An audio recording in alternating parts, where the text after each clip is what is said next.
بسم اللہ الرحمن الرحیم۔ ویسے تو جتنی بھی کلپ میں نے بنائی ہیں میرے دوستوں نے، میرے احباب نے، رشتہ داروں نے اور ساتھیوں نے اور دیکھنے والوں نے اس کی پذیرائی کی ہے۔ میں تہہ دل سے ان کا مشکور اور شکر گزار ہوں۔ بات اصل میں یہ ہے کہ جب ہم کلام پاک پڑھتے ہیں ترجمے سے تو بے شمار چیزیں اس میں سے ملتی ہیں، بے شمار چیزیں ملتی ہیں، اور اتنی حسین ترین کتاب کائنات کی نہ پہلے آئی تھی اور نہ اب آئے گی، قیامت تک نہیں آئے گی۔ کہتے تھے کہ کتاب بہترین دوست ہے۔ میں نے بہت ساری کتابیں پڑھیں، بہت ساری کتابوں کا مطالعہ کیا، مگر یہ کانسیپٹ میرے ذہن میں بھی نہ آ سکا کہ کتاب بہترین دوست ہے۔ مگر جب کلام پاک کو ترجمے سے پڑھنا شروع کیا، ترجمے کے ساتھ، تو مجھے یہ سمجھ میں آیا کہ واقعی صحیح کہا، کتاب بہترین دوست ہے، اس لیے کہ اس میں کوئی خشک و تر ایسا نہیں ہے جو موجود نہ ہو، جو کلام پاک میں موجود نہ ہو۔ غور کرنے کے لیے اس میں نشانیاں ہیں، مگر بہت ساری چیزیں ایسی ہیں جن کے مطالب سے ہم ناآشنا ہیں۔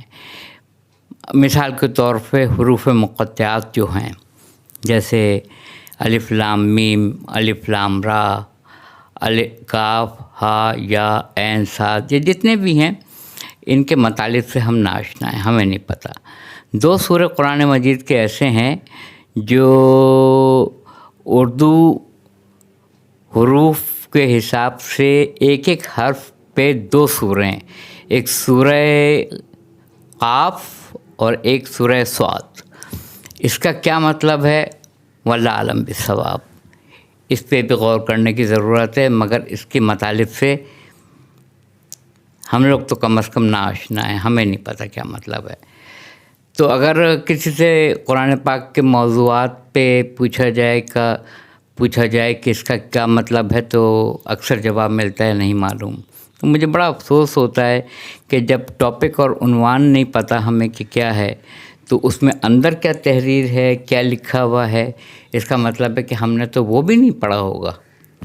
تو اگر ہم یہ کتاب بغیر پڑھے اور بغیر سوچے سمجھے اس کی صرف ہم نے تلاوت کر لی اور جزدان میں رکھ کے اس کو طاق میں رکھ دیا، تو ہم نے اس کا حق نہیں ادا کیا۔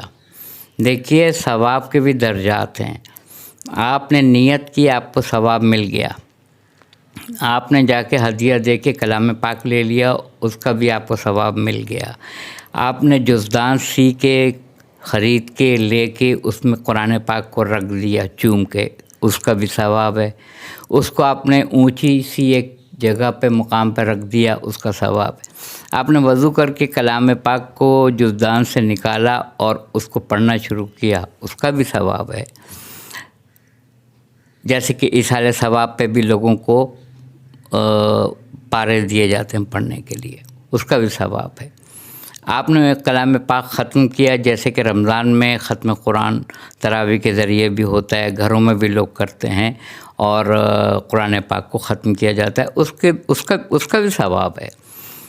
آپ نے اس کو عربی کے ساتھ ساتھ، کیونکہ ہم نے عربی میں اس کو نازل کیا، کیونکہ وہ معاشرہ انتہائی جہالت پہ معمور تھا، جہالت پہ اس کو سنوارنا تھا، تو ہم نے ایسا نبی بھیجا جس کا قلب بھی نورانی، اور یہ قرآن جبل پہ نازل ہوتا تو وہ بھی ریزہ ریزہ ہو جاتے، نور کے اوپر نور رکھا جا سکتا ہے۔ قرآن پاک کے اوپر کوئی نہج البلاغہ، صحیفہ کاملہ، صحیح مسلم، صحیح بخاری، کوئی اعلیٰ سے اعلیٰ کتاب نہیں رکھی جا سکتی ہے۔ اسی طرح قرآن نور ہے، اور اس کو ہم پہاڑ پہ نازل کرتے تو وہ ریزہ ریزہ ہو جاتے۔ یہ صرف قلب محمد صلی اللہ علیہ وآلہ وسلم، کیونکہ خود سراپا نور ہیں، اس لیے نور کے اوپر نور رکھا جا سکتا ہے، نازل کیا۔ تو افسوس کی بات ہے کہ اس کو اگر ہم نے ترجمے سے نہیں پڑھا، ترجمے سے، تو ہم نے اس کا حق ادا نہیں کیا۔ ہم نے صرف ریڈنگ تو کر لی، اس کو ہم نے ریڈ کر لیا، پڑھ لیا، مگر پڑھ کے ہم ایصال ثواب سے بھی فاتحہ پڑھتے ہیں، ایصال کر دیں اور گھر آ جاتے ہیں۔ مگر اگر پوچھا جائے کہ آپ نے پڑھ لیا، کون سا پارہ پڑھا، انہوں نے کہا فلاں پڑھا، الف لام میم پڑھا۔ کیا کہا تھا اس میں اللہ نے؟ تو ہمارے پاس جواب نہیں ہے، کیونکہ ہم نے ترجمہ تو پڑھا ہی نہیں ہے، ہمیں تو پتہ ہی نہیں ہے اللہ تعالیٰ نے اس کے اندر کیا کہا ہے۔ تو ہم چھوٹی ناول پڑھ لیتے ہیں، اور دوسری کتابیں پڑھ لیتے ہیں، دوسرے رسالے پڑھ لیتے ہیں، اخبار پڑھ لیتے ہیں، دوسری مضامین پڑھ لیتے ہیں، مگر ہم کلام پاک کو ہم ترجمے سے نہیں پڑھتے ہیں۔ کلام پاک کو ترجمے سے جب تک نہیں پڑھا جائے گا اس کا حق ادا نہیں ہوگا۔ ایک سے ایک واقعات ہیں، ایک سے مجھے لوگ کہتے ہیں اقتدار صاحب کوشش کریں کہ 7، 8 یا 10 منٹ کی کلپ ہونی چاہیے۔ اب کلام پاک کے ایک ایک واقعے کو لے کے اگر جایا جائے تو کیا آپ ایمانداری سے بتائیے کہ دریا کو، سمندر کو کوزے میں بند کر سکتے ہیں آپ 8 اور 10 منٹ میں؟ نہیں کر سکتے ہیں، بالکل نہیں کر سکتے ہیں۔ ایک قرآن پاک نے بہت سارے متشابہ الفاظ استعمال کیے ہیں۔ اوتی العلم، یہ کون ہے؟ اوتی العلم کون ہے؟ راسخون فی العلم، یہ راسخون فی العلم کون سی شخصیت ہے؟ اولو الالباب، یہ اولو الالباب کون ہیں؟ یہ اولو الامر، یہ اولو الامر کون ہیں؟ تو بہت سارے ایسے الفاظ ہیں جو متشابہ ہیں۔ متشابہ آیات کا مطلب وہ ہوتا ہے جس کے معنی روشن نہ ہوں، محکم نہ ہوں، کھلے ہوئے نہ ہوں، واضح نہ ہوں۔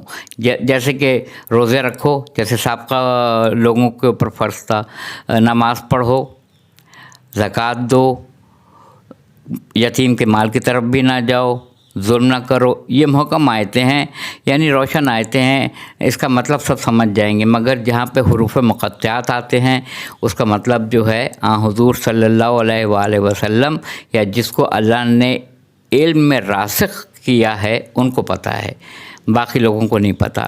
اسی طرح بہت ساری آیتیں ایسی ہیں جو متشابہ ہیں، جن کو سمجھنا بہت مشکل کام ہے، بہت مشکل کام ہے۔ جیسے یہ کہ ہم نے 2 دریا آپس میں ملائے، سورہ رحمان، اس میں سے موتی اور مونگے نکلتے ہیں۔ یہ کون سے 2 دریا ہیں؟ دنیا میں تو بہت سارے دریا ہیں جس میں سے موتی اور مونگے نکلتے ہیں۔ پھر ہم نے آدم سے کہا، اور جنت میں تھے، کہ جہاں جائیں، چلیں پھریں، کھائیں پئیں رہیں، مگر اس شجر ممنوعہ کی طرف نہ جائیں۔ تو وہ شجر ممنوعہ کیا ہے؟ متشابہ آیت ہے۔ اسی طرح بے شمار الفاظ ایسے ملیں گے جو متشابہ ہیں قرآن مجید میں۔ جب تک کہ ہم رسول خدا صلی اللہ علیہ وآلہ وسلم کو امی کہتے ہیں، اور امی کا استعمال لوگ کرتے ہیں جاہل سے، معاذ اللہ۔ امی نکلا ہے مکے کو پہلے زمانے میں ام القریٰ کہا جاتا تھا، وہاں کے رہنے والے کو امی کہا جاتا تھا۔ تو ہم نے تم میں سے امیین میں سے، یعنی مکہ کے رہنے والوں میں سے ایک بشر کو منتخب کیا جو آیتوں کی تلاوت کرتا ہے۔ بسم اللہ الرحمن الرحیم، یسبح للہ ما فی السماوات و ما فی الارض ملک القدوس عزیز الحکیم هو الذی بعث امیین رسولا منہم یتلو علیہ آیاتہ ویزکیہم ویعلمہم الکتاب والحکمہ ان کانوا من فی ضلال مبین۔ یعنی اگر ذرا اونچ نیچے ہو جائے تو اس کے لیے میں آپ سے ابھی سے معذرت خواہ ہوں، کیونکہ میں ابھی ذرا طبیعت کی بیماری سے اٹھا ہوں، تو اگر تھوڑا سا 19-20 ہو جائے تو میں اس کے لیے معافی کا خواستگار ہوں۔ بہرحال ہم نے نبی کو تم میں سے، جو کہ بشر ہے، اس نے حکمت کی تعلیم دیتا ہے، قرآن کی تعلیم دیتا ہے، تزکیہ نفس کرتا ہے، اور علم قرآن سے تم کو روشناس کراتا ہے۔ تو نفس کا تزکیہ کرنا ہے، نفس کا۔ نہ روح سے سوال جواب ہوگا حشر میں، نہ جسم سے سوال جواب ہوگا حشر میں، سوال جواب صرف روح سے ہوگا۔ روح سے بھی سوال جواب اس لیے ہوگا کہ یہ جسم تو خاک میں مل جائے گا،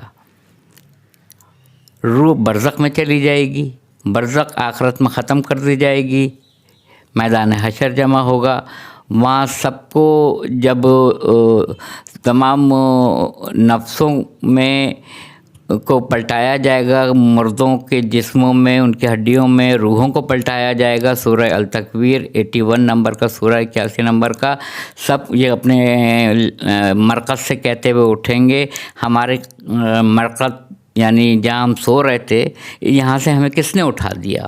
آرام گاہ نہیں ہے، مرکز ہے، پڑھ لیجیے گا۔ تو کہا ندا آئے گی کہ آج میں روز حشر ہے، حساب کتاب کا، سب جمع ہو جاؤ۔ تو سب کی نامہ اعمال کی کتاب پروردگار عالم اس کے گلے میں لٹکا دے گا، یہ بھی آیت ہے۔